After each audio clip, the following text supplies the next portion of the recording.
Welcome, Mr. Mickey, our AFL correspondent from the Adelaide. How you doing, lad? Yeah. Thanks, lads. Good to be on.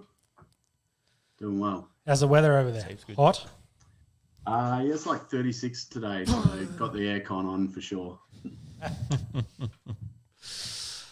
So, how are we going to do this, Mickey? Have you got them in alphabetical order? Run through them? Go through the teams in alphabetical order. Mm-hmm. Speaking of being in Adelaide, we can start with Adelaide Crows first. Yes.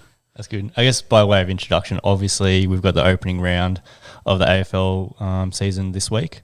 So I guess really what we're going to do is, just have a quick run through all the teams as they stand at the moment, where they sort of finished up last season, some quick stats on how they went, where we reckon they'll get better, what the issues are that they should be addressing, and then I guess a prediction of where they may or may not sit at the end of this season. Agree. Yeah. So, do you want to kick us off with Adelaide?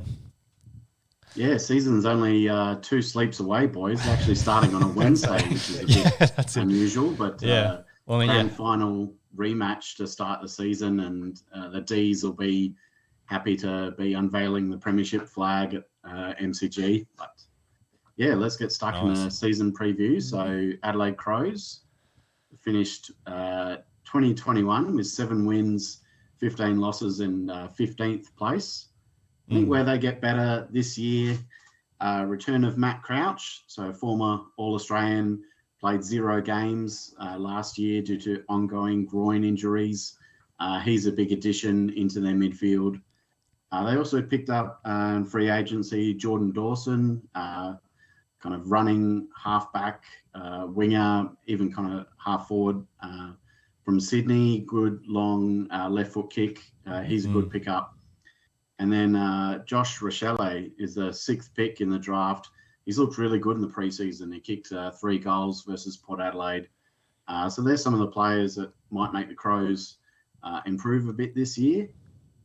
But then I think the biggest issues for them, no Tex for the first 3 games of the year, still serving that suspension for some naughty words. And so for those, that start of the year, it's kind of the question is, where do they get their goals in those games? They were the 4th lowest scoring team last year, and without Tex, that's not going to help. They might have a bit of a slow start to the season. Yeah. Do you think Tex is going to be vintage Tex? Or do you think another year on, is Tex starting to get a bit on the nose? He started last year hot and then kind of fizzled out. They really want Riley Tilthorpe. He was their number 1 pick. It's now his 2nd season. He's the heir apparent. So they'll be trying to make him the main man. Darcy Fogarty's another big forward that they'll want to see some improvement. So it's probably about Tex wanting him to contribute, but starting to get those younger blokes to really be the centre points. Sort of changing of the guards.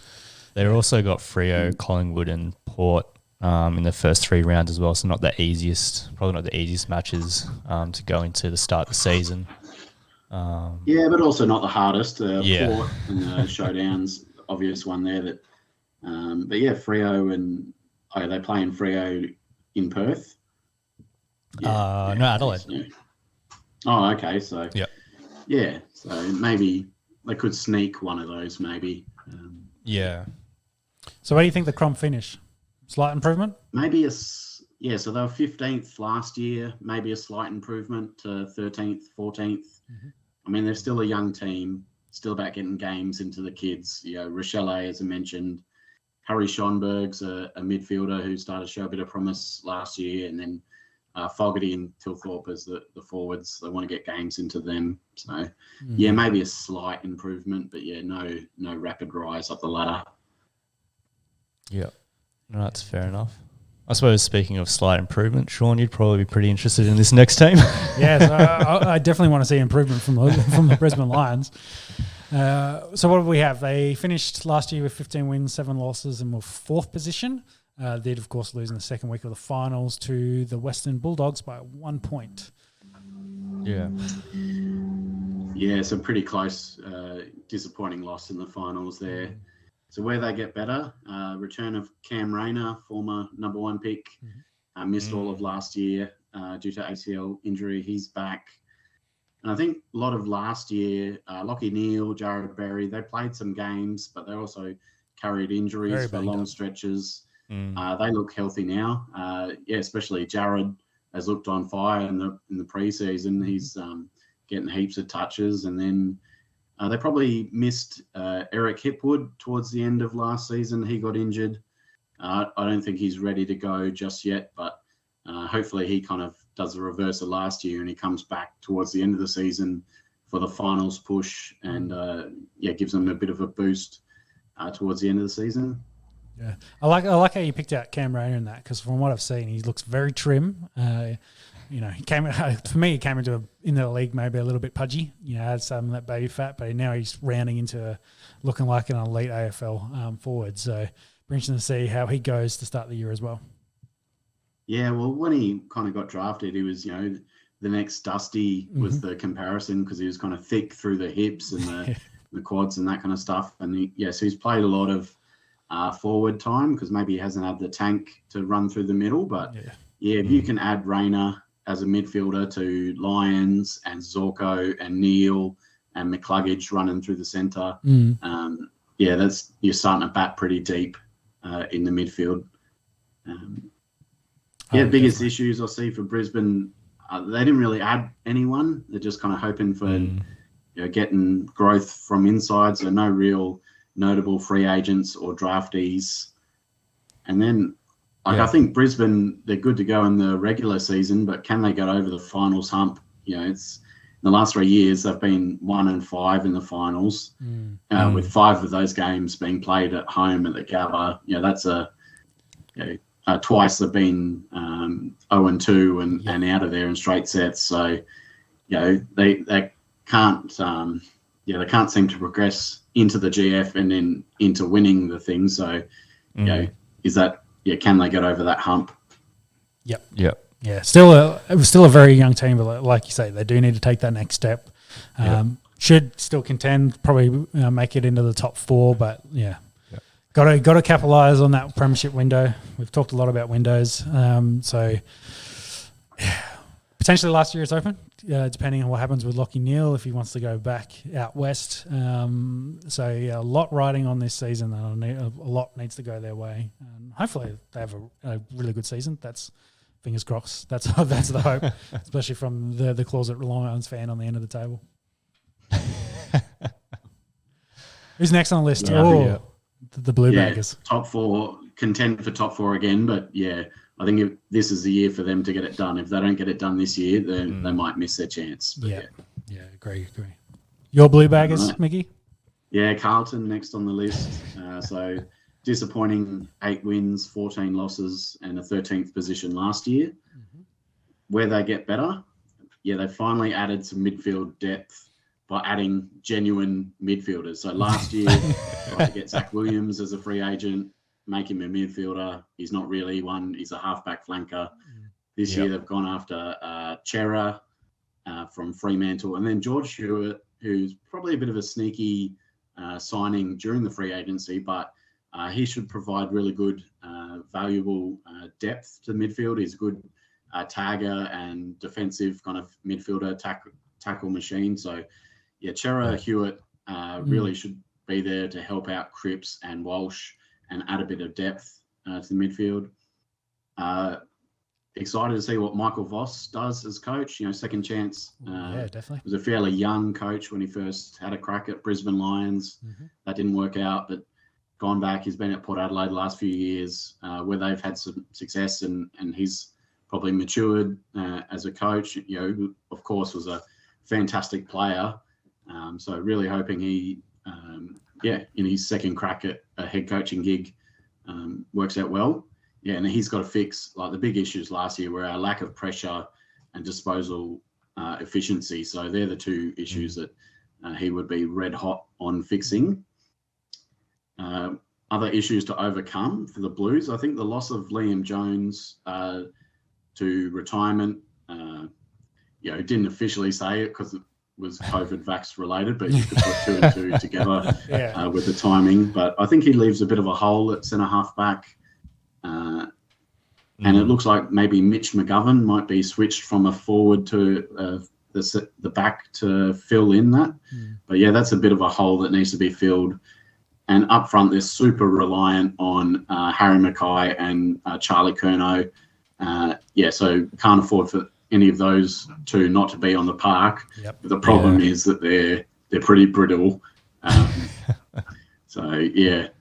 If there was a few times last year when Mackay was out and they were playing Cripps or Matthew Kennedy, who are big-bodied midfielders, are playing them as a full forward. We just didn't really have a plan B if kick it to Harry, plan A doesn't work out. So, they have to come up with maybe a plan B and plan C this season. That'll be good. Where do you think you see them finishing? Is this a bit of head or heart? I think they're in the fight for 8th. I'm not going to put them in there. I think, I'm sure stats will come out. It's been like the last 8-9 years, whatever it is, that they haven't won a game in the first 2 weeks. And they love talking about it. And then Western Bulldogs straight up. So they're not being eased into it. If they can sneak one of those two, maybe a chance. But you don't want to start from 0-2 again.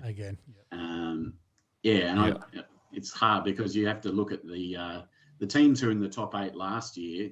How many of them do you see making it again? How many do you see sliding out? Yep. We'll get to GWS later, but maybe they're the only one who I'm sure will slide out. So, maybe only one team from outside last year's 8 jumps up. So I reckon there'll be a bit of a log jam in the middle of the table. So, Carlton could be as high as 8th, could be as low as 12th. My prediction. So. Yeah, that's fair enough. Yeah, that middle of the pack fight to get into the 8 is going to be really exciting this year, I reckon. Mm-hmm. Yeah, because a team like the Bombers, we'll get to them later, kind of in that kind of pack as well, and where they played towards the end of the year. They're definitely going to be. It's going to be a big fight, bit of a logjam there, definitely. Collingwood. Yeah, well, they really dropped down the ladder last year after being grand final not that long ago. They only had the 6 wins, 16 losses, which of course saw Nathan Buckley out. So new coach this year, Craig McRae, former Brisbane Lions. So they finished second last year. Do you think some of those struggles were potentially more the off-field drama than the on-field stuff? Because they had the whole Eddie situation and then all the back and forth with essentially the whole front office was getting turned over. So it doesn't help the situation. Not the start to the season you want, but hopefully for Pies fans, they'll be thinking from second last. I think the only way to go is up. So how they get better than last year? I think so. Nick Dacos, very highly regarded recruit, has already looked pretty good in the preseason. Midfielder, but they may be running him off the half back line even. But he looks like a star already. Pat Lipinski's come across from the Bulldogs. Couldn't really get a game in their midfield, so he adds a bit of depth to their midfield. And it looks like they might be Scotty Pendlebury. He might be swinging out of the midfield more onto the half-back line, use his good decision-making skills to bring it out of defence and link up with the midfield and the forwards. So that might be where they get a bit better. But I think the biggest issues they have is the forward half. There were times last year they really struggled to score. Third lowest scoring team. The 12 forwards, they don't really put the fear into anyone. Maybe Mason Cox with his officially approved Sunnies now. Maybe he's a bit more intimidating, but Cox and Myercheck, they don't really. Jamie Elliott's probably their best forward, and little small forward, maybe DeGoey down there as well. So for the Pies, putting on scores and outscoring teams is where they're going to struggle, I think. So it sounds like very much a repeat of last year, maybe slight improvements, but bottom 4 again. Yeah, I think so.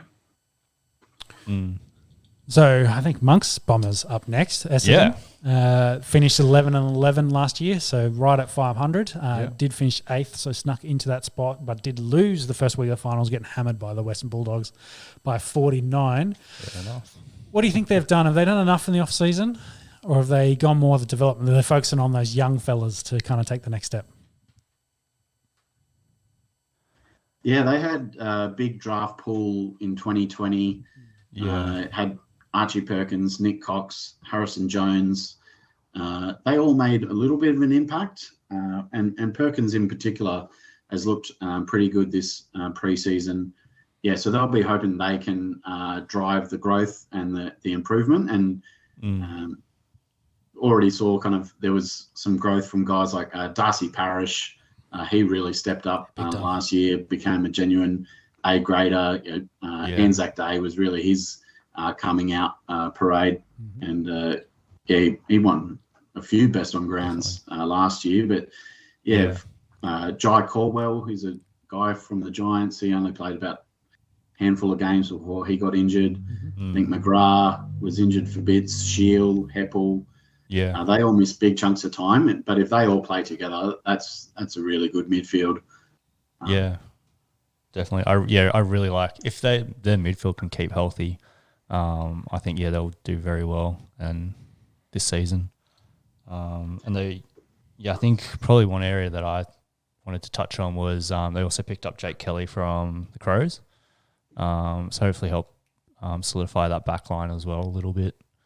Hopefully. So where are their biggest issues? Yeah, I think so. We didn't mention their mids are their strengths, but I think their talls are potentially their biggest issues. So Cal Hooker, who was a bit of a swingman between attack and defence, he's retired. And then Michael Hurley, who has been a really good fullback, centre halfback for them. He missed all of last year. He's battling ongoing hip injury, so really kind of awkward kind of injury. He's still battling that. He's still not back yet. So that's a bit of a hole. I think, the man on Monk's shirt there, and they need him to, he's a cult figure. Need him, 2 metre Peter, and then Harrison Jones. They're the ones who've got to step up to provide the improvement from last year. And it'll be interesting just to see how it goes. Some of these clubs, they've done these transition plans, Malthouse to Buckley is one example, but Essendon going from Woosha to now Truck Rutten. Is it going to be a smooth transition? Is it going to be a bit of a bumpy ride? It seemed like Rutten was really taking a lot of the reins last year anyway, so it should be a pretty smooth handover, but that could be something they have to overcome this year. Yeah, that's it. I think also they picked up in the draft Patrick Voss from GWS Academy. I think he's going to be that tall utility, so I think he's like just under 2 meters. So hopefully, he can either develop into a good back or forward player and really help out with that talls group. I think they also picked up Dale Tapping as forwards assistant coach from the Lions. So really help, their forward pack as well. So which I like. Where do you see them finishing? What's your heart say?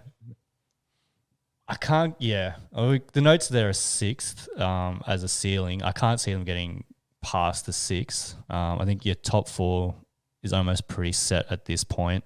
5 and 6 are there or thereabouts. Look, if they're playing finals football, if they can get through first week of finals football, I'm happy. I think they're still a relatively young team. They're still got heaps of improvement. So I'm just happy with that slow burn. Just keep on improving year on year until they get into that top 4. So I'm happy anywhere between 8 and 6 really. Yeah, well, their window really hasn't opened. Fans that be crying out for a finals win. Yeah. It's been, I think, 6,000 days and counting or something like that. So. Yeah, that's it. So I'm happy just to get into finals at this point.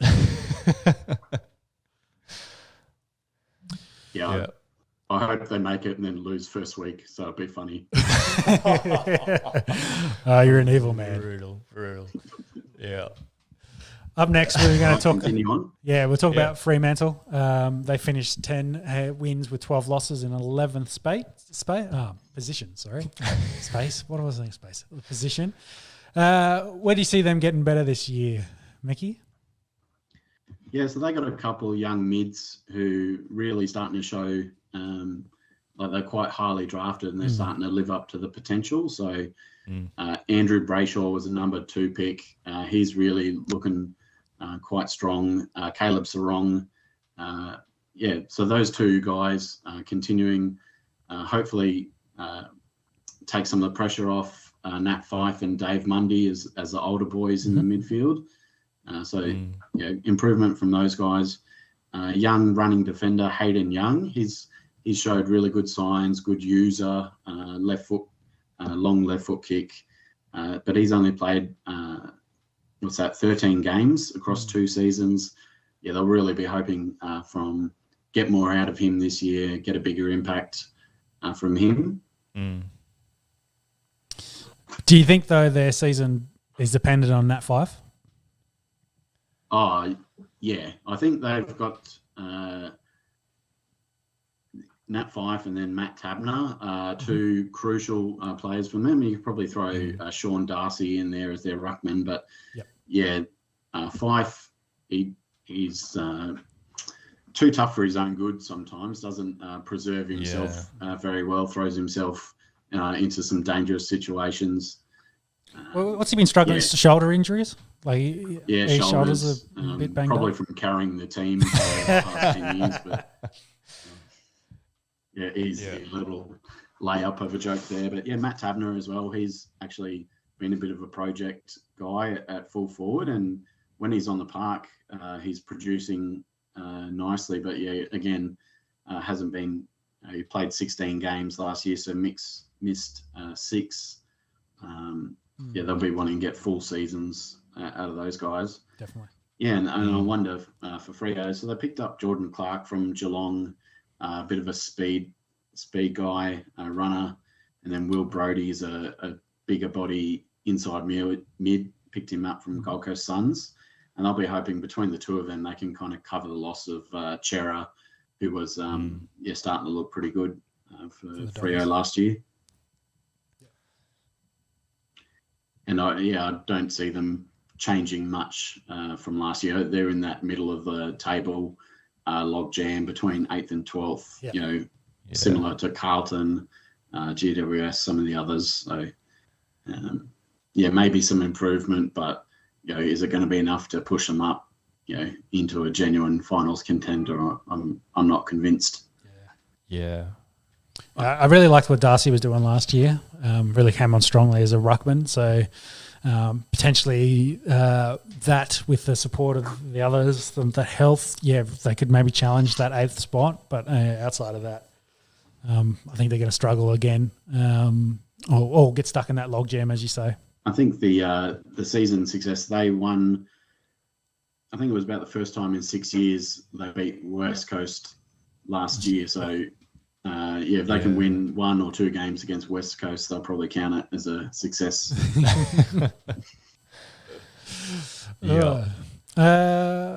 What's up next? Geelong, Father Time?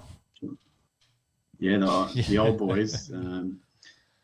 So Dad's Army, they are. 16 wins, 6 losses, finished last year in 3rd. A kick away from finishing as minor premiers, but Maxi Gawn had something to say about that. And then Melbourne creamed them in the prelim final by 83 points. Wasn't even a contest. So where they get better, they had Jeremy Cameron. He was a big recruit last year. Only played for 15 games. Yep. So they'll be hoping to get a full season out of him. Get full season out of Cameron and Hawkins. That's a potent forward line. And where they missed Tom Stewart big time in the final series. He's their leader down back. He's a 3-time All-Australian. He's been promoted to their vice captain. Shows how highly he's rated by the club. And his absence was really noted in the final series. So they'll be happy to have him back. But yeah, their biggest issue, they're real dad's army.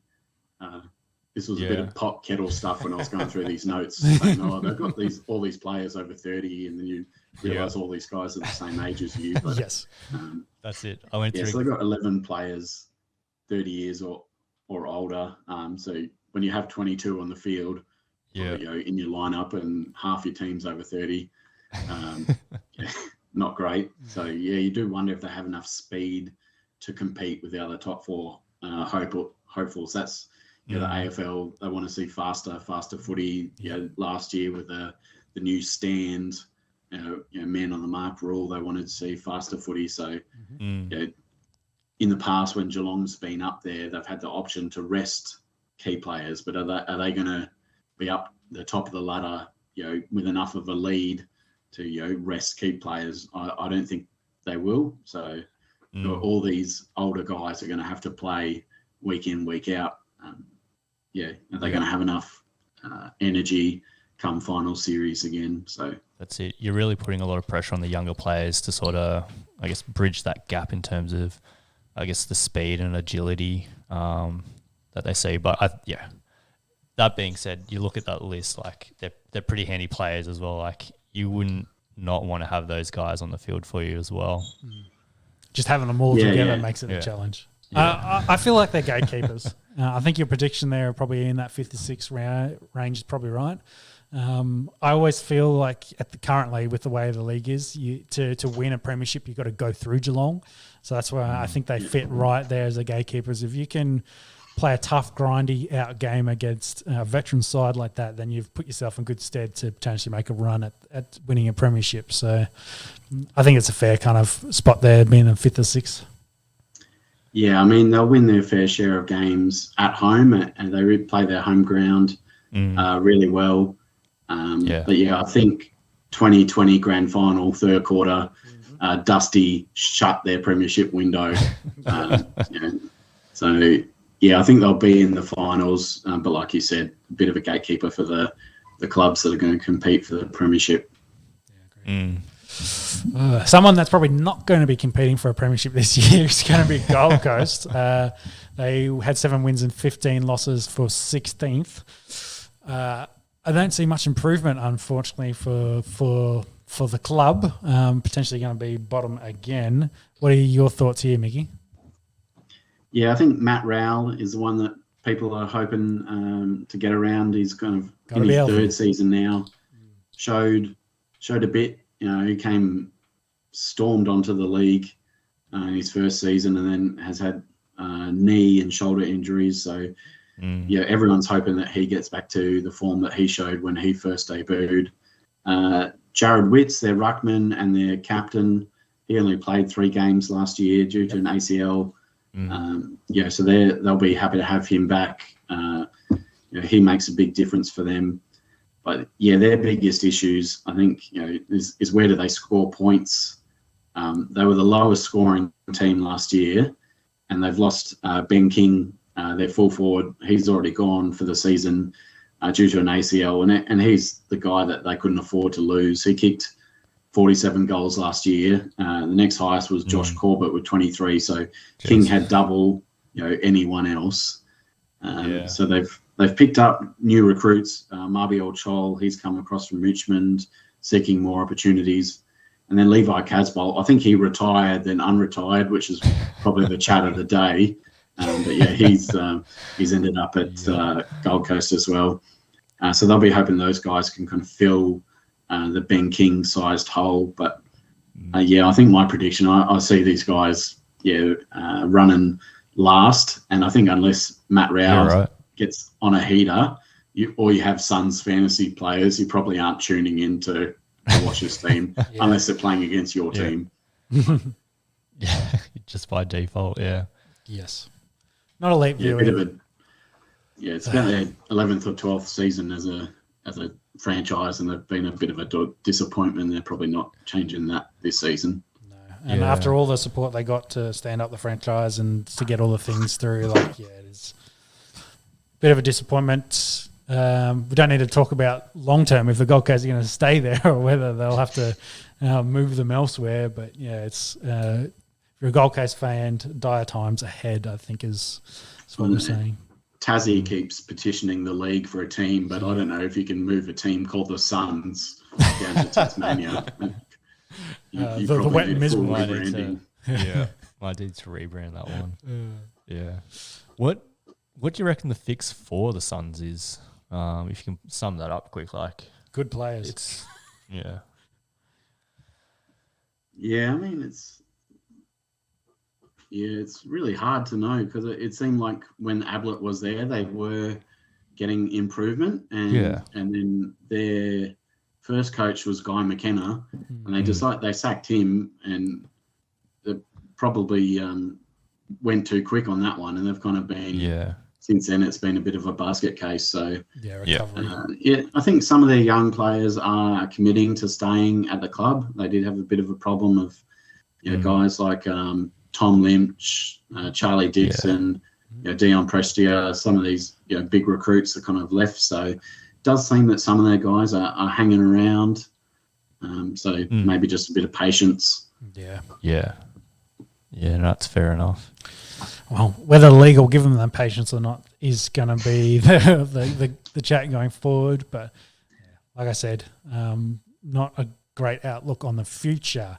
Speaking of a team with probably not a great outlook is the GWS Giants. They did win 11 games and 10 losses. With one draw, they finished 7th, were eliminated in the finals by Sydney by 1 point. No, they beat Sydney. They won, Sydney by 1 point, and then lost the next week to Geelong by 35. Where do you see them going? Is it mostly just the young fellas got to step up? Hogan's got to probably be healthy. Yeah, Hogan's a big one for them.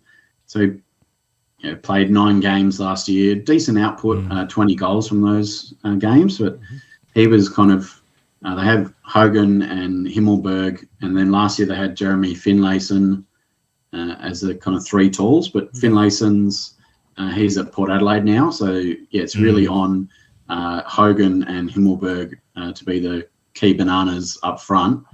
So he's got to play double the games that he played last year for them to get better. And then the young midfielders Jacob Hopper, Tom Green, Lockie Ash starting to show some good signs, and they do bat pretty deep, and it'll probably allow them to use guys like Tim Taranto and Stephen Cornelio probably more in the forward half if those younger guys come through and can be trusted to kind of deliver in the midfield. But I think the biggest hurdle that they're going to have to overcome is no Toby Green for the first 5 weeks. They tend to struggle when Toby's out of the lineup. Obviously that really silly decision in the Sydney final last year, just to unnecessarily touch that umpire, which got the 3, and then the AFL stepped in to extend it out to 6. So they could be playing catch up all year. They start poorly while he's serving that suspension. They could be trying to start poorly and catch up all year. Did they? So I think they're in the. Did they tweak the rules around? Was it tweak the rules or added an extra emphasis on player and referee conduct? I think I saw something to that effect during last week or the week before. That they were kind of maybe not stamp it out, but they're better look. Essentially they don't want another Toby Green incident. I think I can't remember if it was a rule change or they're going to put an extra emphasis on it, but it's a Toby Green rule essentially now. So be interested to see how or if any of that impacts the games to start the season. Yeah, I'm not sure if it's an official rule, but the precedent's been set, hasn't it? That this is the example now. Like you say, prediction for them, probably in that logjam with the others, fighting for a spot to make it into the 8. But I think they're one of the teams that probably made the finals last year that I don't see back there again this year. Yeah. I mean, when they've made finals and won a final 5 of the last 6 years, but probably not this year. So I'm moving on to Hawthorn. They finished last year with 7 wins, 13 losses, and 2 draws to finish 14th. Where do you see them getting better? They've got a new head coach as well. Did they end up with a new head coach? How did that saga all play out? First time in a long time for Hawthorn. So, the great one, Alistair Clarkson, got shown the door. So I think Hawthorn's still paying him this year, but they're putting a lot of trust in one of the captains that served under Clarko of Sam Mitchell. Mm-hmm. So he's taken the reins. It'll be interesting to see. I'd probably got high hopes for the Essendon transition being smoother than the Hawthorn one. Yes. Mm. Yeah, I think where they get better than last year, I think the number 7 pick from the last draft, Josh Ward, he's looked pretty smooth in the preseason. He's had good opportunity to get good midfield minutes because they've kind of sat Tom Mitchell and Jaeger O'Meara. Mm-hmm. They haven't played them in preseason, so Ward's had a really good run of it. James Sicily, he missed all of last year due to an ACL. He's kind of their barometer. He adds a bit of the feistiness in their back line. They'll be glad he's back. And then a guy, Sean, you'll probably like this guy because, Denver Granger Barras, he's the number 6 pick in 2020. He's a tall defender. They got 5 games out of him. If he can play a bit more last year, they were using Ben McAvoy. He's probably their number 1 ruck. They were using him a bit in defence last year, but if Granger Barras can lock down a defensive post, they can use McAvoy more in the ruck or more up forward. So they'll be hoping that that's what happens. So where's their struggles? Is it mostly in their back line in the defence? Yeah. Running defenders to start the year. So they've got CJ Giath, and then Jarman Impey, Will Day. They're all really exciting running defenders. They provide lots of X factor, and they're all injured.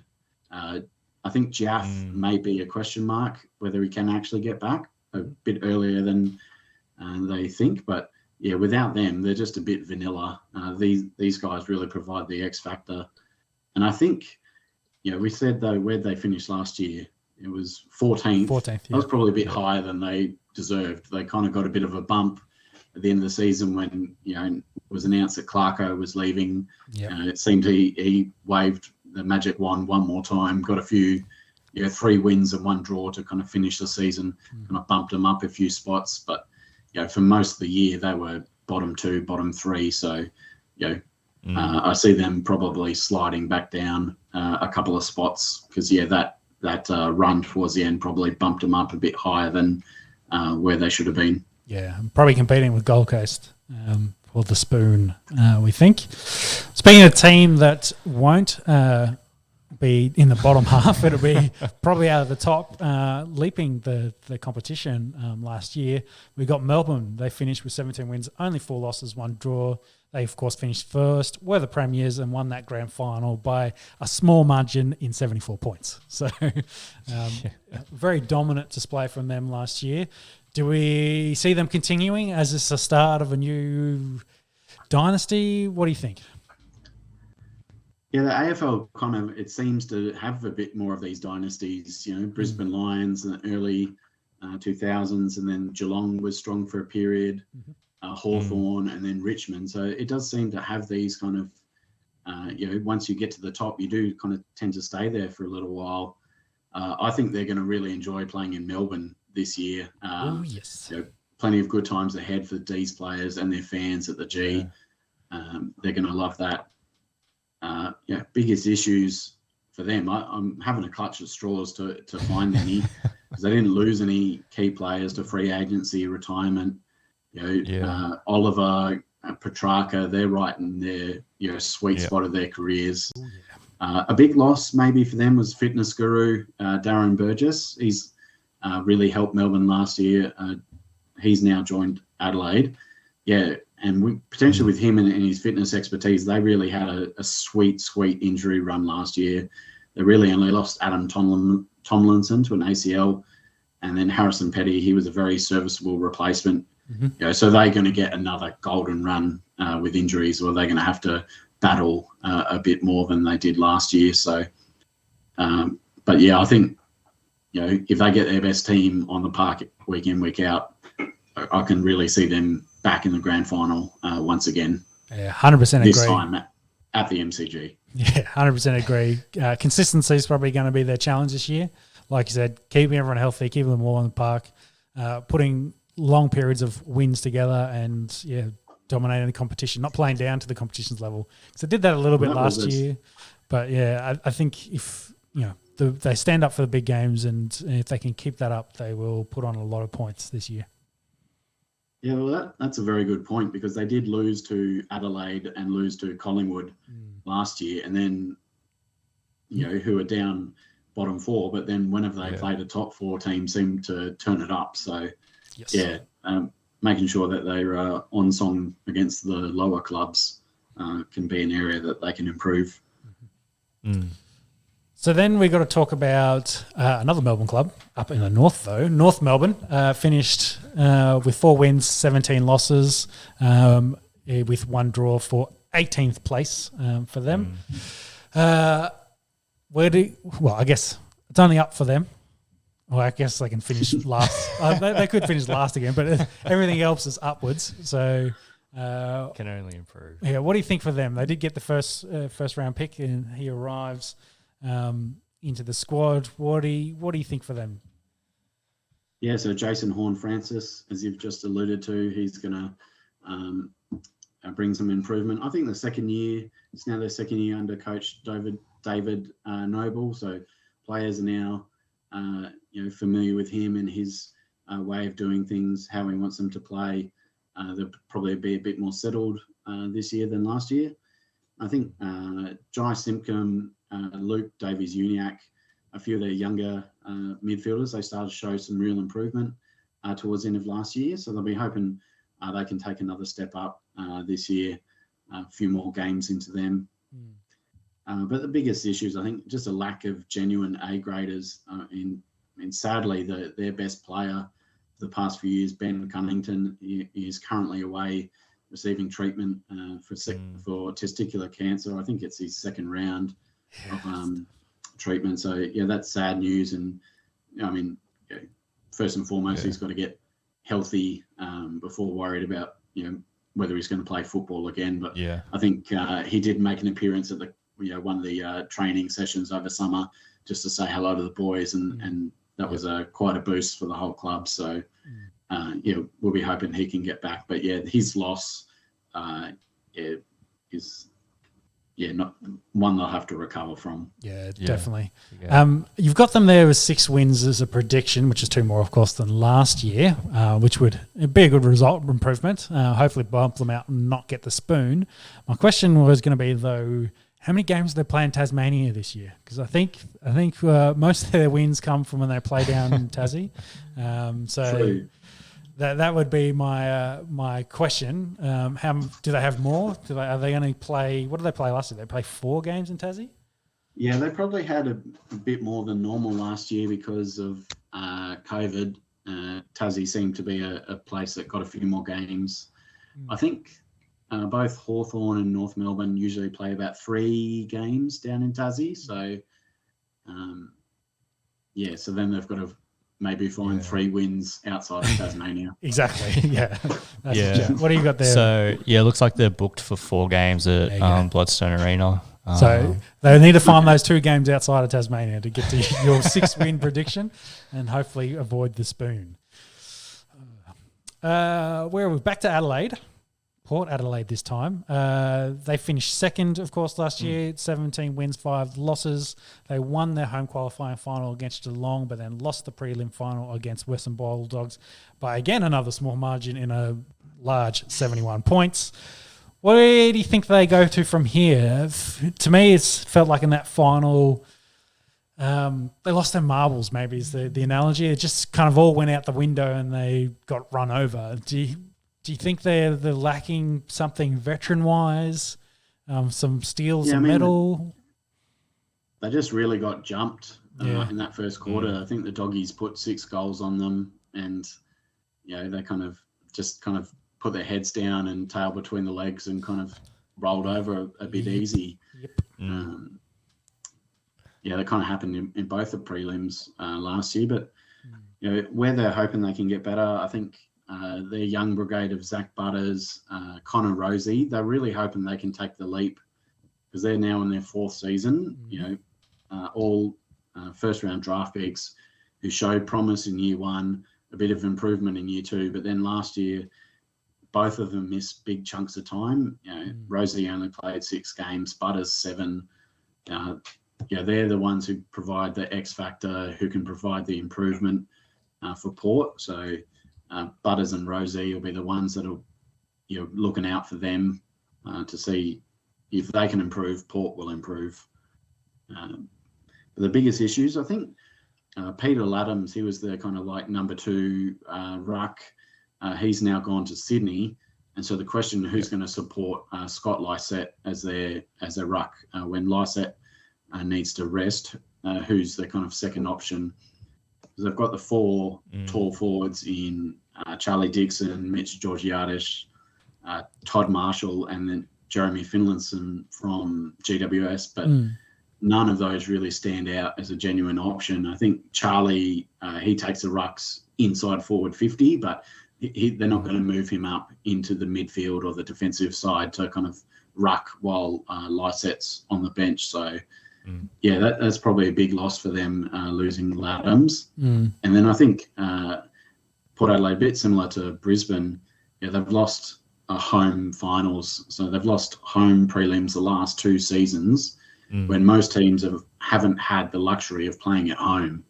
But Port Adelaide's been able to have home finals at Adelaide Oval. Yep. Haven't been able to get across the line.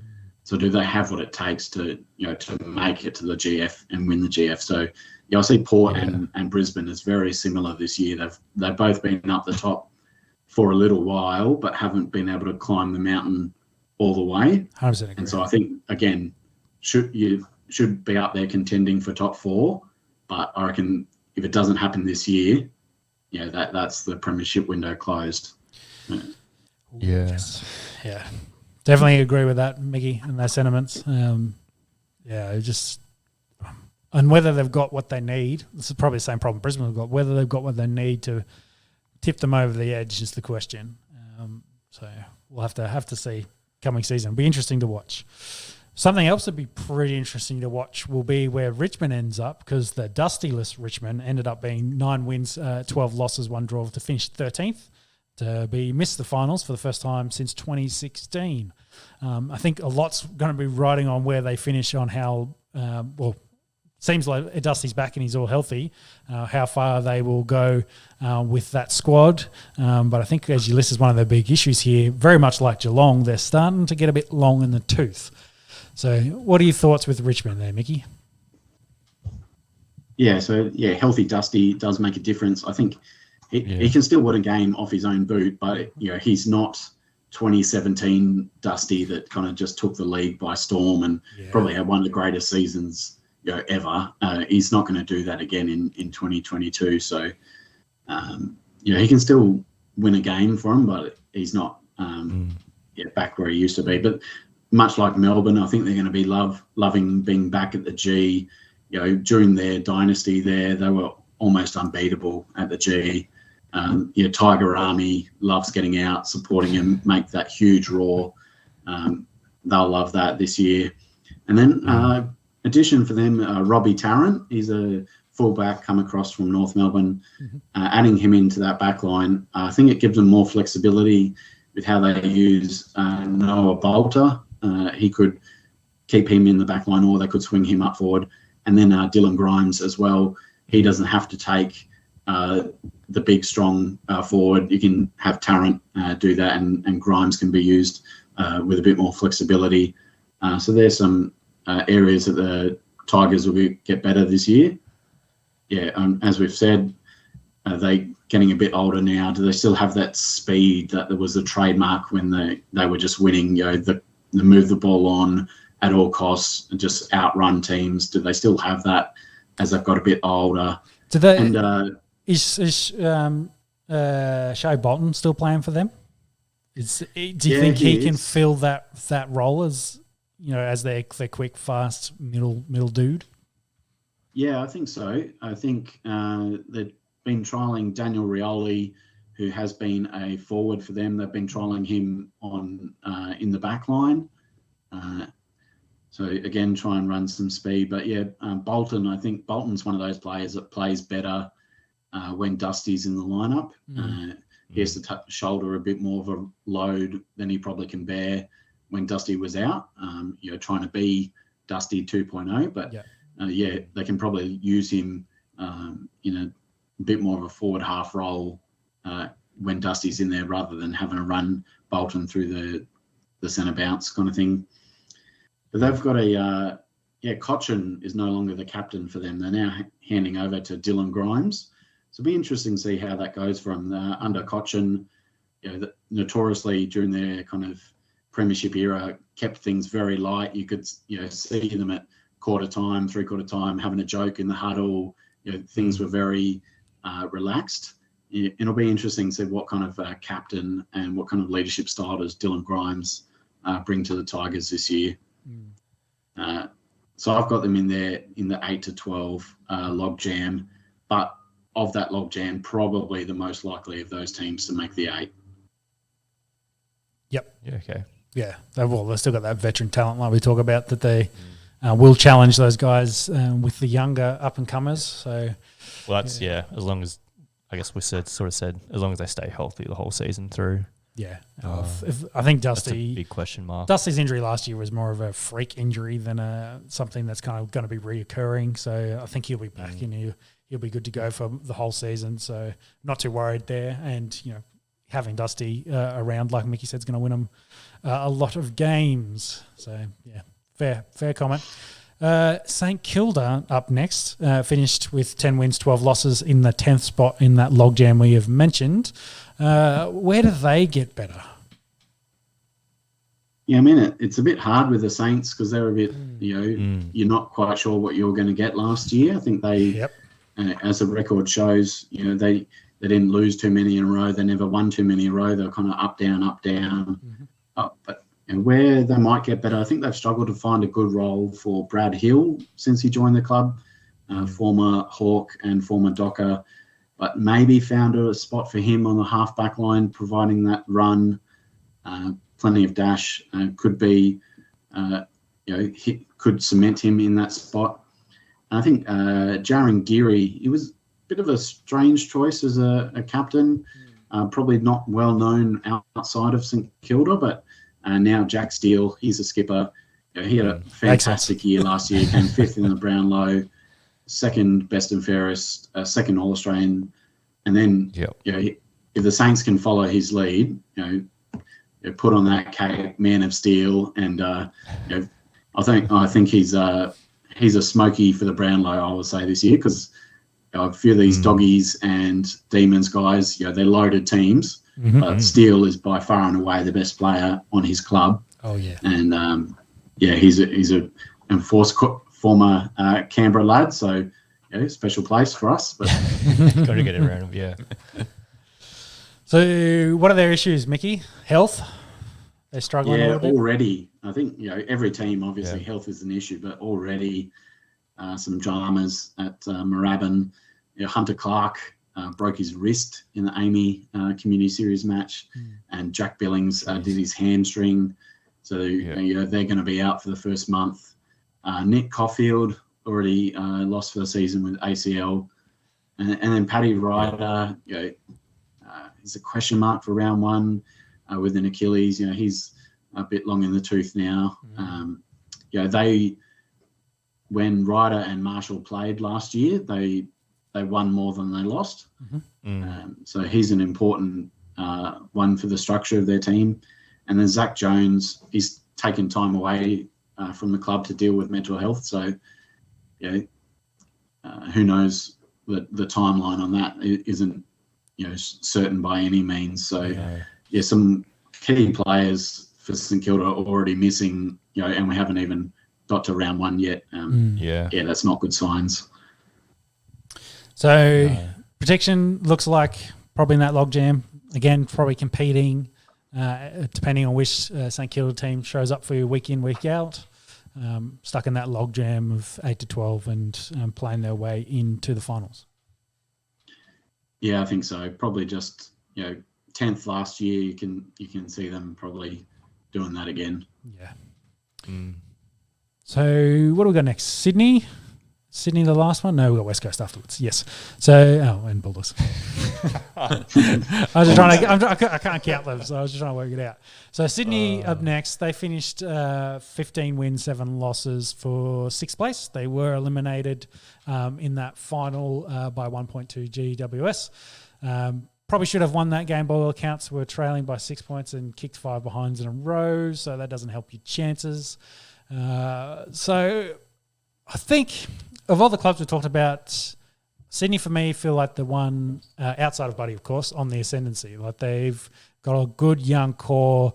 Buddy, of course, is old and he's trying to get his 1,000, I believe.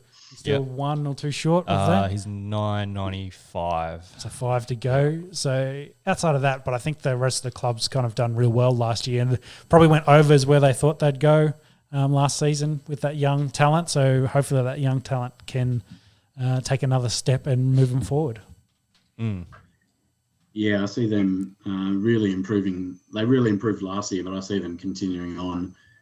Errol Goulden, Braden Campbell, Chad Warner, Logan McDonald, they're all first-year players who made an impact last year. Another preseason, those kids, that's only going to have helped them. And a good news story, I think, is that Paddy McCartan, he's a former number 1 pick for St Kilda, just had loads of head and concussion issues, but he's now found a spot at Sydney, reinvented himself as a defender. He's got his brother Tom back there in the defensive line with him, and they look like really good options as kind of tall defenders shoring up Sydney's back line. But it's just good to see him healthy and on the park again, and another piece of the puzzle that'll be helping Sydney get better. And I really see the only thing that may be holding them back can be Big Buddy play enough games and play the games at the right time of the season to make that impact for them. They're the X factor tip for the year. I think they're the ones that they lost first week of the finals last year, but I can see them as the ones who could be a bit of a dark horse to kind of get into a prelim or even get into the GF. Bit bullish on the Swans this year. They really could finish anywhere inside the top 8. So they could sneak in. They could be in the middle pack there, or they could be right at the top. Like it's really dependent on these young boys, as we were talking about, taking that step. And healthy Buddy kicking. I'm not going to say 100 goals, but but a lot of goals for them this year. Or manage him. Like he plays the big games. He plays the games important towards the end of the year, and the other boys can step up in his absence while he's unavailable. So, it'd be interesting to see how they go. Yeah, I was going to ask, do they game manage Buddy a little bit more this season, rest him for the games that might not matter as much? I mean, they kind of did that last year anyway, and I think they've got goal kicking options. Tom Papley, Isaac Heaney, I think they will probably kind of look to Buddy won't play all 22 regular season games, that's for sure. Yeah. So moving on to West Coast, they finished with 10 wins, 12 losses to get into 9th spot, and they missed out on the finals for the first time since 2014. How do we see them improving? Yeah, I'm not sure they will, actually. Yeah. So I think West Coast my kind of sliders down the ladder for this year. 9th last year, but where to begin for this year? I think over the summer was a retirement of Brad Shepherd. He was a All-Australian in 2020. He retired due to ongoing concussion related symptoms, which is really unfortunate for him because very, very good player. One of the better small to medium defenders in the entire league. So his loss is a big one. It's only just happened in the last week, but Jack Darling, he's rejoined the team, had a long kind of holdout. Got his jab. COVID vax. Yeah, so, look for a long time that they're going to have to, play without him, which would be not ideal because Josh Kennedy, he's pretty old these days. So, so it'll be interesting to see, does Darling slip into their round one team? What's his conditioning been like while he's been away? Obviously hasn't played any pre-season or intra-club matches. So,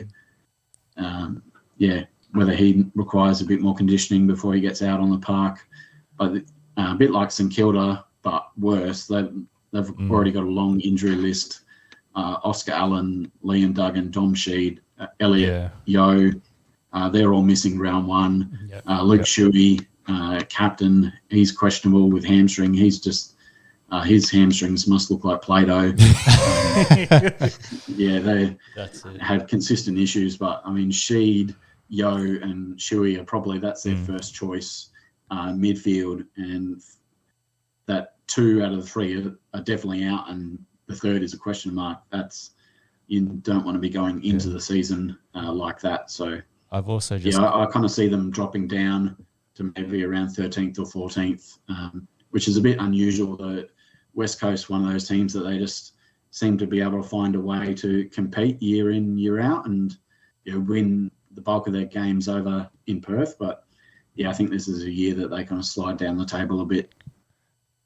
Yeah, that's it. I've just got here, Tim Kelly's also just been tested positive for COVID, so he's going to be missing round one as well. Yeah, okay. So he was probably that fourth midfielder who would be in their top 4. So, they're going to start the season 0-1 by the sounds of it. Are they going to be playing less games in in Western Australia this year due to the Victoria opening up? Does that hurt their chances as well? Yeah, I don't know what they'd be about one of the only places that have still got restrictions that they've got to deal with over there, and whether that's going to be holding them back a bit more.